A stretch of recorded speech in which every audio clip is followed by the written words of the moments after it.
लगभग 5,000 करोड़ रुपए में बन रही रामायण को कोई खरीदार क्यों नहीं मिल रहा? क्या फरहान अख्तर की पीरियड ड्रामा फिल्म में काम करेंगे सलमान खान? धुरंधर की स्क्रिप्ट पीएमओ से आने की खबरों पर राकेश बेदी ने क्या कहा? कैसा है सनी देओल की बंटवारा 1947 का टीजर? इसके अलावा भी सिनेमा से जुड़ी सभी खबरें आपको मिलेंगी आज के फिल्मबाजी में। तो चलिए शुरू करते हैं ये सिलसिला।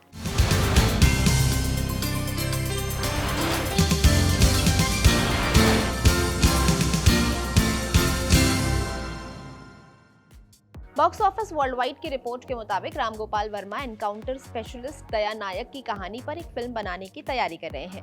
रिपोर्ट्स के मुताबिक ये फिल्म अभी डेवलपमेंट स्टेज में है। राम गोपाल वर्मा से फिल्म को डायरेक्ट करने के लिए बातचीत चल रही है। अभी इसकी स्क्रिप्ट पर काम चल रहा है। एक सूत्र ने बताया, इस फिल्म का आइडिया काफी समय से था, लेकिन पिछले कुछ महीनों से इस पर काम तेज हुआ है। अभी सबसे जरूरी काम अच्छी स्क्रिप्ट तैयार करना और ये तय करना है कि दया नायक की कहानी किस नजरिए से दिखाई जाएगी। सनी देओल की फिल्म बंटवारा 1947 का टीजर आ गया है। ये फिल्म भारत की आजादी और 1947 में हुए बंटवारे के बैकड्रॉप पर सेट है। फिल्म में सनी देओल के साथ प्रीति जिंटा, शबाना आजमी, अली फजल, करण देओल, अभिमन्यु सिंह, खुशी हजारे और कनिका कपूर अहम रोल्स में हैं। पहले इस फिल्म का नाम लाहौर 1947 रखा गया था, लेकिन बाद में इसे बदलकर बंटवारा 1947 कर दिया गया। फिल्म को राजकुमार संतोषी ने डायरेक्ट किया है। लगभग 3 दशक के बाद राजकुमार संतोषी और सनी देओल साथ में काम कर रहे हैं। फिल्म 14 अगस्त 2026 को सिनेमाघरों में रिलीज हो रही है। रणबीर कपूर की रामायण और महेश बाबू की वाराणसी भारतीय सिनेमा की 2 बड़ी फिल्में हैं जिनका फैंस बेसब्री से इंतजार कर रहे हैं। दोनों फिल्मों के मेकर्स इसे ग्लोबल लेवल पर ले जाना चाहते हैं, जिसके लिए फिल्म की शूट से लेकर प्रोडक्शन तक में कोई कसर नहीं छोड़ी जा रही है। दोनों फिल्मों का बजट भी तगड़ा है, लेकिन रिपोर्ट्स के मुताबिक अब तक दोनों ही फिल्मों के लिए कोई ओटीटी खरीदार नहीं मिल सका है। दोनों के मेकर्स इसके डिजिटल राइट्स के लिए 1,000 करोड़ रुपए की मांग कर रहे हैं, लेकिन ओटीटी प्लेटफॉर्म्स इस कीमत पर इन फिल्मों के राइट्स नहीं खरीदना चाहते। बीते दिनों खबर आई थी कि नेटफ्लिक्स ने रामायण के दोनों पार्ट्स के लिए प्रोड्यूसर नमित मल्होत्रा को 700 करोड़ रुपए की डील ऑफर की थी, लेकिन नमित इसके लिए रेडी नहीं हुए। एसएस राजामौली की वाराणसी को भी 650 करोड़ का ऑफर मिलने की खबर आई थी, लेकिन ये डील भी फाइनल नहीं हो सकी। शाला के लगभग 1 दशक बाद एक्ट्रेस अमृता खानविलकर और डायरेक्टर सुजय डहाके फिर से साथ काम करने जा रहे हैं। ये एक मराठी सस्पेंस थ्रिलर फिल्म है, नाम है रक्तफल।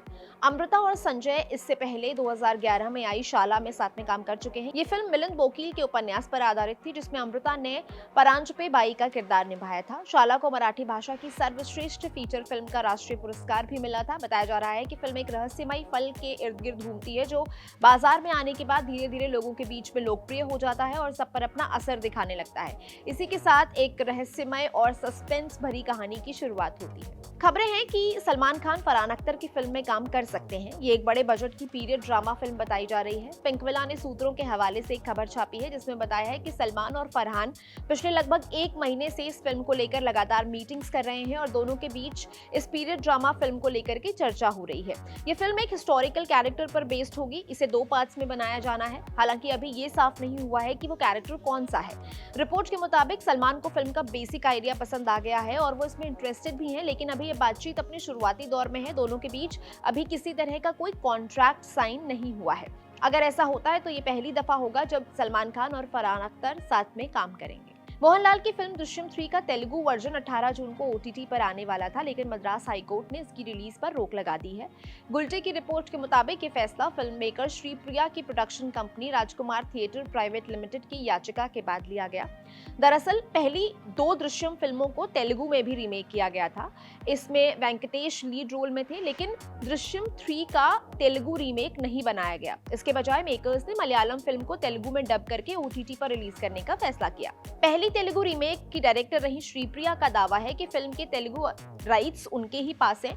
इसी वजह से श्रीप्रिया और राजकुमार सेतुपति ने कोर्ट में ये याचिका दायर करके तेलुगु डब्ड वर्जन की ओटीटी रिलीज पर रोक लगाने की मांग की। श्रेयस तलपड़े और काजल अग्रवाल की फिल्म द इंडिया स्टोरी का पहला ऑफिशियल पोस्टर आ गया है। पोस्टर में श्रेयस तलपड़े एक पिता और काजल अग्रवाल एक वकील की भूमिका में दिख रहे हैं। पोस्टर में पीछे बॉम्बे हाई कोर्ट दिखाई दे रहा है और विटनेस बॉक्स में एक कीटनाशक का सिलेंडर रखा हुआ है। इस फिल्म की कहानी फूड अडल्ट्रेशन के आसपास घूमती है। ये कोर्ट रूम ड्रामा फिल्म है। द इंडिया स्टोरी को चेतन डीके ने डायरेक्ट किया है। ये फिल्म 24 जुलाई 2026 को थिएटर्स में रिलीज होगी। इसे हिंदी, तेलुगु और तमिल में रिलीज किए जाने का प्लान है। दिल्ली में हुई अमृत रत्न समिट में पहुंचे राकेश बेदी से धुरंधर की स्क्रिप्ट को लेकर सवाल किया गया, जिसके जवाब में उन्होंने कहा, जब मैंने 2-3 बार वो स्क्रिप्ट पढ़ी तो मुझे लगा कि ये एक टेंस और इंटेंस फिल्म है। फिर एक्टर के तौर पर मेरे दिमाग में आया कि इससे कहीं हल्का कॉमिक रिलीफ डाला जा सकता है। मैंने आदित्य से कहा कि मैं इसमें कुछ ऐसी जगह ढूंढ सकता हूं जहां हल्का सा ह्यूमर ऐड किया जा सके। आदित्य ने कहा, अभी तो इस बारे में कुछ भी कहना मुश्किल है, आगे देखते हैं क्या होता है। शुरू में वो थोड़े रिलक्टेंट थे, लेकिन धीरे धीरे उन्हें इसमें मजा आने लगा और मुझे भी मजे आने लगे। जब उनसे पूछा गया कि कई लोगों का कहना है कि फिल्म की स्क्रिप्ट पीएमओ से आई है, तो इसके जवाब में उन्होंने कहा, जब ये फिल्म हिट हुई तो लोग ये कहने लगे कि धुरंधर की स्क्रिप्ट पीएमओ से लिख कर आती है। मैंने कहा, बताओ पीएमओ में कौन सा ऐसा आदमी है जो इस तरह के डायलॉग्स लिख सकता है जैसे मेरे इस फिल्म में है। एनिमेशन फिल्म श्रेक 5 का टीजर आ गया है। टीजर में दिखाया है श्रेक, फियोना और डोंकी न सिर्फ मुसीबत में फंस जाते हैं बल्कि इस बार उन्हें जेल भी जाना पड़ता है। इस पार्ट में भी श्रेक की voice acting Mike Myers, Donkey की एडी मर्फी, फियोना की कैमरन डियाज और फेलिशिया की जेंडिया ने की है। ये फिल्म 30 जून 2027 को रिलीज होगी। क्रिस्टोफर नोलन की ओडिसी का एक बड़ा हिस्सा रियल लोकेशंस पर शूट हुआ है। हाल ही में उन्होंने रियल लोकेशंस पर शूट करने के दौरान आई परेशानियों के बारे में बात की। उन्होंने कहा, लोकेशंस पर शूट करने की एक अच्छी बात जो मुझे लगती है वो ये है कि हम हर कुछ हफ्तों में एक नए देश से दूसरे देश जा रहे होते हैं। इससे आपको मोमेंटम मिलता है। लेकिन इस फिल्म के साथ मसला ये था कि हम एक्स्ट्रा ऑर्डिनरी जगहों पर शूट कर रहे थे, ऐसी जगहें जहां पहुंचना और शूट करना दोनों ही मुश्किल था। ये पहली फिल्म है जिसे नोलन ने पूरी तरह से आईमैक्स कैमरास पर शूट किया है। फिल्म 17 जुलाई को दुनिया भर में रिलीज के लिए शेड्यूल है।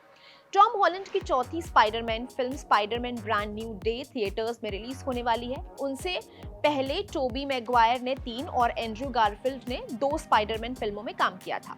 हाल ही में एक इंटरव्यू में टॉम हॉलैंड ने इस फ्रेंचाइज के भविष्य पर बात की। उन्होंने कहा, वो इस फ्रेंचाइज का हिस्सा बने रहना चाहते हैं, हो सकता है एक प्रोड्यूसर के तौर पर फिल्म से जुड़े रहें। आगे उन्होंने कहा, जैसे रॉबर्ट डाउनी जूनियर ने एमसीयू में उनके शुरुआती दिनों में उनकी हेल्प की, उनका मार्गदर्शन किया, वैसे ही वो भी अगले स्पाइडरमैन के लिए ऐसा करना चाहते हैं। जब उनसे सवाल किया गया कि वो अगले स्पाइडरमैन के रोल में किस एक्टर को देखते हैं, तो उन्होंने कहा, ओवन कूपर इसके लिए अच्छे रहेंगे, वो बहुत टैलेंटेड हैं और इस समय उनकी हर तरफ चर्चा भी हो रही है। अब बारी आज के फिल्म रेकमेंडेशन की। मैं सोच रही थी कि आज आपको कौन सी फिल्म रेकमेंड करूं, तो मान्या और मनीषा ने मुझे कैमरे के पीछे से कहा कि साथिया या चलते चलते देखी जा सकती है, तो देख डालिए। इस तरह की फिल्में कभी कभी देखने में बहुत मजा आता है। कैसी लगती हैं आपको ये फिल्में, कमेंट करके बताइएगा जरूर। और अगर आपके पास कोई रेकमेंडेशन है तो वो भी आप कमेंट बॉक्स में साझा कर सकते हैं। आज के फिल्मबाजी में इतना ही, दीजिए इजाजत, मुलाकात होगी कल।